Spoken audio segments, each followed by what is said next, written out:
This channel does not promote any violent, harmful, or illegal activities. All content provided by this channel is meant for an educational purpose only. এবার একটু উত্তরবঙ্গের দিকে নজর রাখি।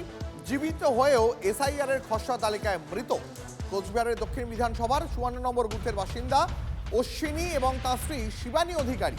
খসড়া voter তালিকা বেরোতেই এই দম্পতির ঘুম উড়ে গেছে। তার কারণ দুজনের কারো নামই খসড়া তালিকায় নেই। এই দম্পতি তারা দাবি করেছেন এনুমারেশন ফর্ম তারা ঠিকমতোই ফিল আপ করেছেন। তৃণমূল এবার প্রশ্ন তুলছে, যদি এনুমারেশন ফর্ম ঠিকমতোই ফিল আপ করা হয়ে থাকে তাহলে মৃত দেখানো হচ্ছে কেন? নির্বাচন কমিশনের বিরুদ্ধে চক্রান্তের অভিযোগ তুলছেন শাসক দল।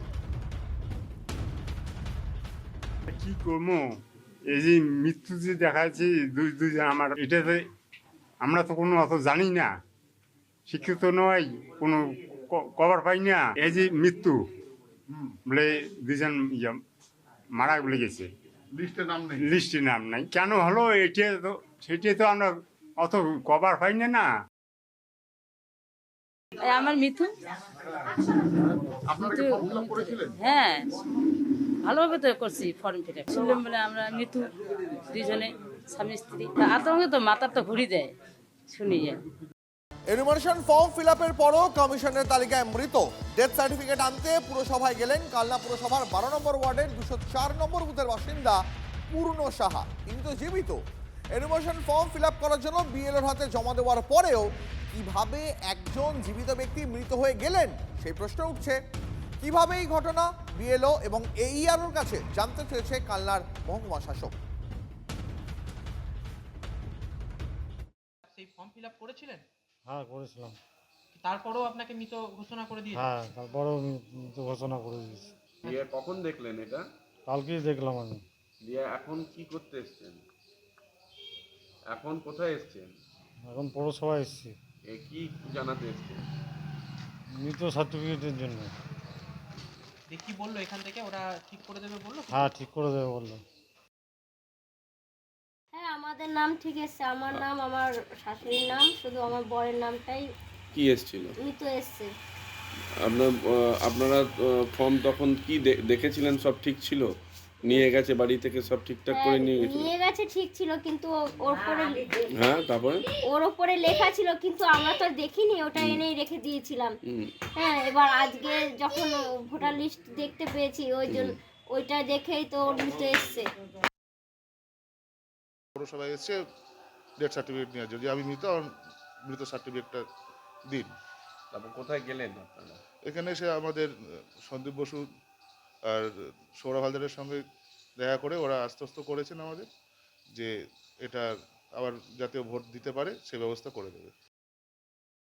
বারবার করে আমরা যে অভিযোগ করেছি আমাদের দল থেকে, আমাদের দলের সুপ্রিমো মমতা বন্দ্যোপাধ্যায় এবং অভিষেক বন্দ্যোপাধ্যায় বারবার যে অভিযোগ করেছে যে আমাদের বাংলার বৈধ ভোটারদের নামকে বাদ দেওয়ার চক্রান্ত করছে বিজেপি। কারণ কি? কারণ তারা বিভিন্ন রকমভাবে বাংলাকে দখল করার চেষ্টা করে যাচ্ছে। কখনো 100 দিনের কাজের টাকা দিয়ে না দিয়ে মানুষকে বঞ্চিত করা, কখনো সরকারি ঘর বা সরকারি আবাসের মানুষের মাথায় ছাদ থেকে তাকে বঞ্চিত করা, কখনো ইডি সিবিআই দিয়ে তৃণমূলের নেতাদেরকে কালিমালিপ্ত করা, কখনো বা ইনকাম ট্যাক্সের চিঠি পাঠানো তৃণমূলের নেতাদেরকে। তৃণমূল মানুষকে আতঙ্কগ্রস্ত করে তুলছে, যেটা আপনার এসআইআর হওয়ার শুরুর থেকে ওরা আরম্ভ করেছে। মানুষকে অযথা ভয় পাওয়ার কিছু নেই। এরা এত চোর, এত চিটিংবাজি, এত কয়লা থেকে গরু থেকে নানান জায়গায় এত রকম চোর চিটিংবাজি করেছে, এরা এখন মানুষকে ভয় পাওয়াচ্ছে। কিন্তু সামনে 2026 উপযুক্ত জবাব দেবে তৃণমূলকে পশ্চিমবঙ্গের জনগণ। ডানকুনিতে কাউন্সিলরের নাম বিভ্রাট, এইআরওর কাছে রিপোর্ট তলব করলো কমিশন। আগেই বিএলওকে শোকজ করেছে কমিশন। কাউন্সিলর জীবিত, অথচ খসড়া তালিকায় তাঁকে মৃত দেখানো হয়েছে। কাউন্সিলর সূর্য দেয়ের নাম বাদ পড়ায় শোরগোল পড়ে যায় ডানকুনির 18 নম্বর ওয়ার্ডে। গতকালই এই খবর দেখিয়েছিলাম আমরা আপনাদের। আর এবার সেই ঘটনায় এইআরওর কাছে রিপোর্ট তলব করলো নির্বাচন কমিশন। আগেই বিএলওকে শোকজ করে কমিশন। কাউন্সিলর সূর্য দে তিনি বেঁচে রয়েছেন, অথচ খসড়া তালিকায় তাকে মৃত বলে দেখানো হয়েছে, এমনটাই অভিযোগ। কাউন্সিলর সূর্য দের নাম বাদ পড়ায় শোরগোল পড়ে যায় ডানকুনির 18 নম্বর ওয়ার্ডে। কাউন্সিলর তিনি দাবি করেন তিনি একজন জনপ্রতিনিধি, তার সঙ্গে যদি এই ঘটনা ঘটে তাহলে সাধারণ মানুষ কি করবে, এই অভিযোগ তোলে তৃণমূল কংগ্রেস। আইএসএফ কর্মীকে মারধরের অভিযোগ, তবে ভাঙর নয়। এই অভিযোগ উঠেছে পশ্চিম মেদিনীপুরের গড়বেতায়। অভিযোগ শাসক দল তৃণমূলের বিরুদ্ধে। পার্টি অফিসে তুলে নিয়ে গিয়ে ব্যাপক মারধরের অভিযোগ। বাঁশ লাঠির আঘাতে মাথা ফেটে গেছে, ভর্তি মেদিনীপুর মেডিকেল কলেজ হাসপাতালে। তবে যাবতীয় অভিযোগ অস্বীকার করেছে বাংলা শাসক দল। এলাকায় আইএসএফ এর প্রভাব বাড়ছে। এই আক্রোশ থেকেই তৃণমূল হামলা চালিয়েছে বলে আইএসএফ এর দাবি। এর আগে মৌখিকভাবে বলেছে তোকে খুন করে দেবো, তোকে এই করে দেবো, কিন্তু ফিজিক্যালি এর আগে হয়নি। মৌখিকভাবেই বলেছি। আজকে কিন্তু কালকে কিন্তু সন্ধ্যা 6টা থেকে 7টার মধ্যে আমাকে কিন্তু ফিজিক্যালি প্রচণ্ড মাত্রা। এখন কেমন কার নেতৃত্ব হয়েছে? বাড়িঘর নেই, আমার দোকান। কার নেতৃত্ব হয়েছে এটা? এটা নেতৃত্ব হয়েছে মহিলা নেত্রী খড়কুসুমা 12 নম্বর অঞ্চলের পঞ্চায়েত সদস্য। খড়কুসুমায় আসবে কোথা থেকে? এইখানে আইএসএফ হচ্ছে যে শুধুমাত্র ভাঙড়েই অবস্থিত। ভাঙড়ের বাইরে আইএসএফ এর কোনো অস্তিত্ব নেই। যারা এগুলো রটাচ্ছে, ভুল রটাচ্ছে, আমাদেরকে খোঁজ নিয়ে দেখতে হবে এটা পারিবারিক বিবাদ কিনা, কোনো রাজনৈতিক থাকতে পারে বলে আমাদের জানা নাই। পশ্চিমবাংলায় তৃণমূলের বিরুদ্ধে বিজেপি, এর বাইরে কোনো রাজনৈতিক দলের অস্তিত্বই নেই। সেখানে আইএসএফ কর্মীকে মারধরের কোনো অভিযোগ থাকতেই পারে না। 8,000 পরীক্ষার্থীর জন্য পরীক্ষার হলের ব্যবস্থা করতে পারেনি প্রশাসন। তাই খোলা আকাশের নিচে বিমান ওঠানামার জন্য যে এয়ারস্ট্রিপ, সেখানেই পরীক্ষায় বসলেন 8,000 পরীক্ষার্থী। ওড়িশার সম্বলপুরের এই ছবি এখন ভাইরাল। 187টি অস্থায়ী হোমগার্ডে চাকরির জন্য পরীক্ষা নেওয়া হচ্ছিল। প্রবল ঠান্ডায় খোলা আকাশের নিচে সার দিয়ে বসে পরীক্ষা দিলেন 8,000 পরীক্ষার্থী। দেখুন সেই ছবি।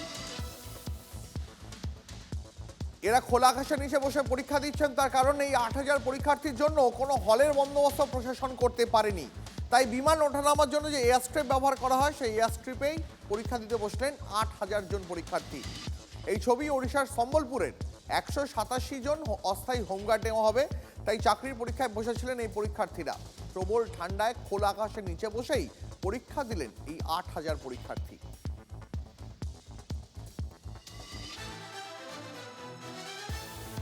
আর এর পাশাপাশি আরো একটা খবর জানিয়ে রাখবো আপনাদের। মনরেগার নাম বদলে আজও বিক্ষোভ সংসদ চত্বরে। মহাত্মা গান্ধীর নাম বদল করায় বিক্ষোভ কংগ্রেসের। সংসদ চত্বরে মিছিল করে বিক্ষোভ দেখায় বিরোধীরা। বিক্ষোভে যোগ দেন তৃণমূল কংগ্রেসের 3 জন সাংসদ। জিরামজি প্রকল্প বিরোধী বিক্ষোভে ছিলেন সোনিয়া, মল্লিকার্জুন খার্গে। রবীন্দ্রনাথ ঠাকুরের পোস্টার হাতে ছিলেন অসিত মাল, প্রকাশিক বড়াইক, মিতালি বাগ। রবিবার বিকেল 5:30টায় TV9 বাংলা ঘরের বায়োস্কোপ সিজন 3 বাংলা সিরিয়াল ও ওটিটির বিগেস্ট সেলিব্রেশন। আপনাদের সাফল্যকে TV9 বাংলা উদযাপন করছে। Best actress web series, best director cinema, এই প্রতি আলাদা ভালোবাসা Subhashree. Blockbuster moments, unforgettable emotions. 55টা বা 60টা ছবি করেছি, তার মধ্যে 50টা ছবি সুপারহিট। সবচেয়ে বড় চাঁদের হাট, বাংলার সবচেয়ে বড় অ্যাওয়ার্ড শো। আমরা সব সময় আগে ছিলাম। We have that strong legacy. TV9 Bangla ঘরের বায়োস্কোপ অ্যাওয়ার্ডস রবিবার বিকেল 5:30টায় TV9 বাংলায়।